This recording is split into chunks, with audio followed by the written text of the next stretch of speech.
Estamos de volta ao programa Questões de Fé, só para lembrar os colaboradores da campanha dos devotos de Nossa Senhora da Piedade, recebendo em casa a revista Faço Parte do mês de maio. As pessoas que quiserem fazer parte da campanha dos devotos e ajudar a TV Horizonte, a construção da catedral, procure informações pelo telefone 3319-6111 ou 3209-3559. Vamos agora à música. A primeira música da Escola de Música do Colégio São Francisco de Assis com a música Rigadum. Vamos lá.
Muito bem, bonita música. O autor da música eu não falei, Henry Purcell. Bom, nós vamos agora falar do capítulo 7º e 8º, os 3 últimos capítulos da exortação apostólica. E do 7º, que nós já mencionamos no programa passado, eu gostaria de focalizar algumas coisinhas que eu considero interessantes, porque fala da educação dos filhos dentro da família. E o Papa diz aqui, no parágrafo 268, ele fala da sanção do castigo. E ele diz que se o castigo pode ser um elemento de educação importante dentro da casa, para os pais estabelecerem limites para as crianças, para que as crianças, ao terem disciplina e enfrentarem as dificuldades, inclusive com alguma, digamos assim, negação do seu desejo naquele momento, aprenderão a enfrentar a vida. Então ele fala, não se trata aqui de castigo físico, evidentemente. Se trata daquelas formas de repreensão, daquelas formas de, por exemplo, de não fazer algumas coisas naquele momento em que normalmente se permite fazê-lo, mas para que a criança perceba que ela precisa corrigir determinadas coisas, ela é privada. Então, uma privação que se torna uma sanção. O Papa diz, jamais os pais devem fazer isso como expressão de raiva, mas sempre como expressão de amor, no sentido do bem da criança, e é isso exatamente o efeito da educação.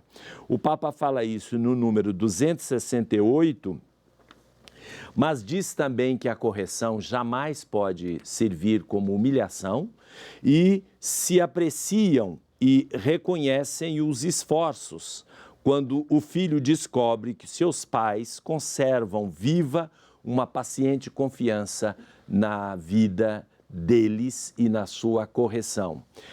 Outra coisa também, a condição fundamental de uma educação disciplinar é que essa educação não se transforme numa mutilação do desejo, mas se torne um estímulo para ir sempre mais além. Ou seja, não é para cortar as iniciativas, o desejo, mas ao contrário, para orientar a iniciativa e o desejo da criança em formação para a autossuperação e para querer sempre mais e querer sempre o melhor. Bom, hoje nós temos um casal, porque nós vamos falar no capítulo 8º exatamente sobre estas dificuldades encontradas na vida matrimonial. Nós vamos ver a história de um casal, Manuel de Oliveira e Isadora Leslie Braga, que estão juntos há 10 anos. Eles são um casal de segunda união que foram acolhidos pela igreja e têm uma atividade pastoral intensíssima na vida da igreja.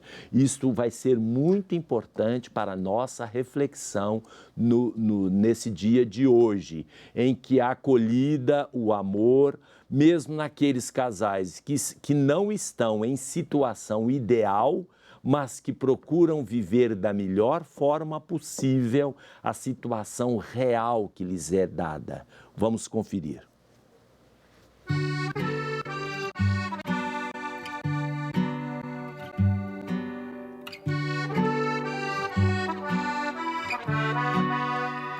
Nós somos um casal de segunda união. Da minha primeira união eu tenho 4 filhos. Luciana, Lucas, Lauriane e Laura. Eu fui casado com a Josefa por 17 anos e 9 meses. Eu, estou no meu segundo relacionamento. O primeiro eu fiquei 6 anos do primeiro. E com o Manuel já faz quase 10 anos. E tenho 2 filhas do meu relacionamento anterior, uma de 15 anos e uma de 8. Eu já conheci a Isadora há muitos anos, porque a mãe dela morava aqui do lado. E eu conheço dela do tempo de escola. Eu sou 20 anos mais velho que a Isadora. E já a conheci há muito tempo. E coincidiu que a minha separação do meu primeiro relacionamento coincidiu com a época que ela também estava separada, retornando de São Paulo. E a gente começou a se conhecer, ela frequentava aqui a minha casa e a gente acabou. A gente entrou num relacionamento e estamos até hoje. Vem, vem tão bem, porque você não vê.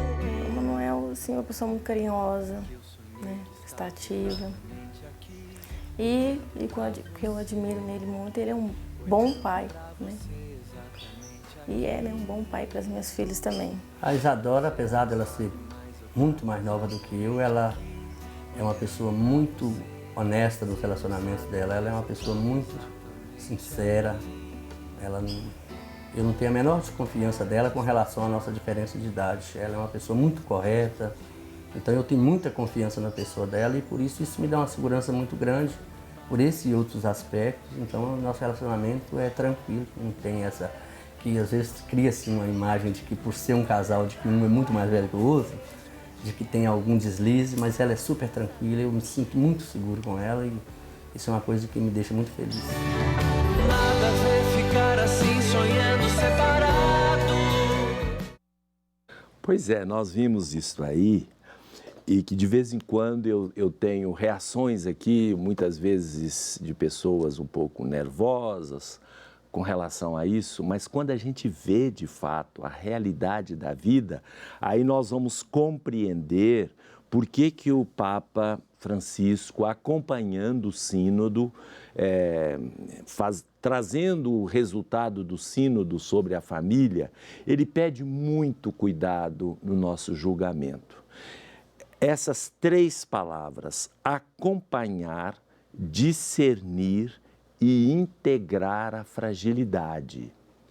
Se a gente vai com leis, com dogmas, com julgamentos para todas as realidades, jamais teremos a compreensão e a compaixão que Jesus teve na sua vida, nos seus relacionamentos com as pessoas que também lhe trouxeram dificuldades e fragilidades.